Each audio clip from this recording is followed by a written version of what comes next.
Highway 375, Roswell's rest stop. The Nevada desert, an ocean of black silence stretching endlessly beneath a sky scattered with 1,000 cold stars. The night was absolute.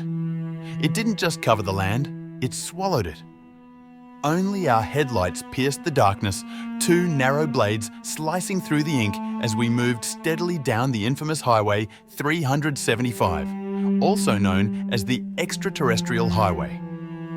Every few miles, the desert coughed up relics, an abandoned billboard, a rusted sign, a twisted fence half consumed by sand. There were 4 of us in the Jeep.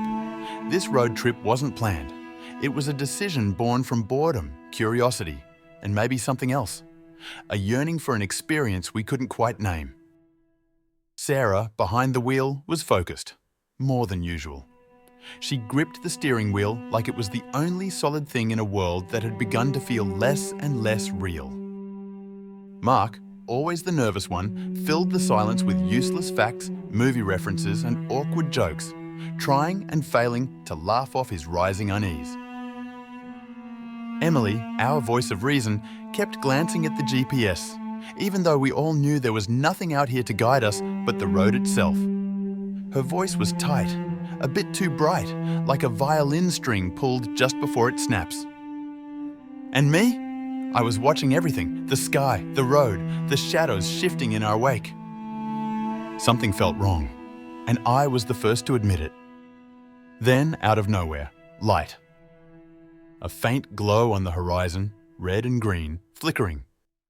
As we drew closer, it resolved into a gas station, alone in the middle of nowhere. The sign above it flashed rhythmically, Roswell's rest stop. It was like a piece of the 1950s had been surgically cut from time and dropped here, untouched. Gleaming chrome pumps, a tiny diner-like convenience store, an old soda machine standing next to a payphone that looked too pristine to be real. We exchanged glances. "This isn't on the map," Emily whispered. "Neither was anything else today," Sarah replied, pulling into the gravel lot.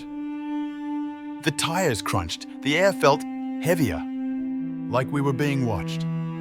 From behind the station, he emerged. A man, or something that looked like a man. Tall, gaunt, wearing a dusty jumpsuit with no name tag. His face was pale, nearly translucent in the station's neon haze. Deep-set eyes stared straight ahead, not at us, through us. He moved slowly, almost gliding, no sound, no greeting.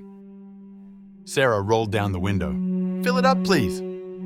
He nodded once, then turned to the pump. No words, just the hiss of fuel. Sarah handed him a 20. The moment he touched the cash, a deep, low-frequency rumble passed beneath us. Not from the Jeep, from the ground itself. Mark jumped. "Did you feel that?" We all did, but no one answered.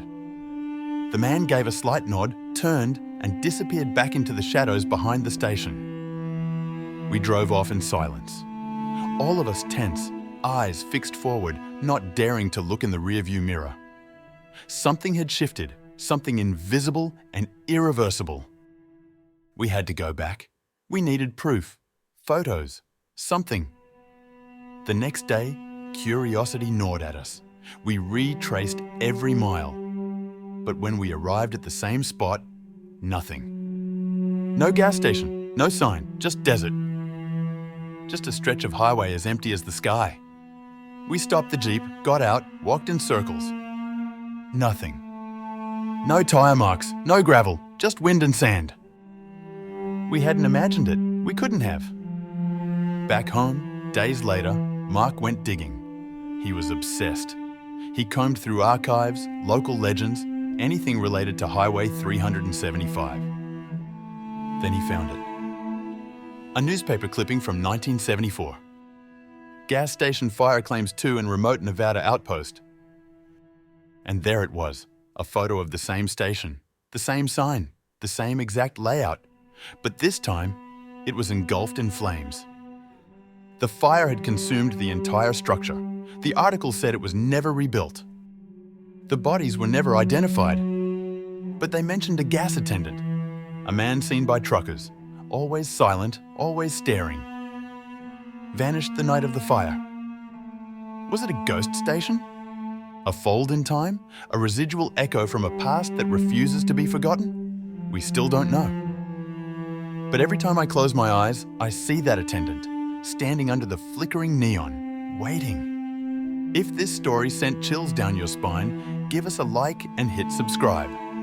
We'll bring you more eerie, real-life stories from the forgotten roads of America, places where reality bends and the unexplained waits in silence.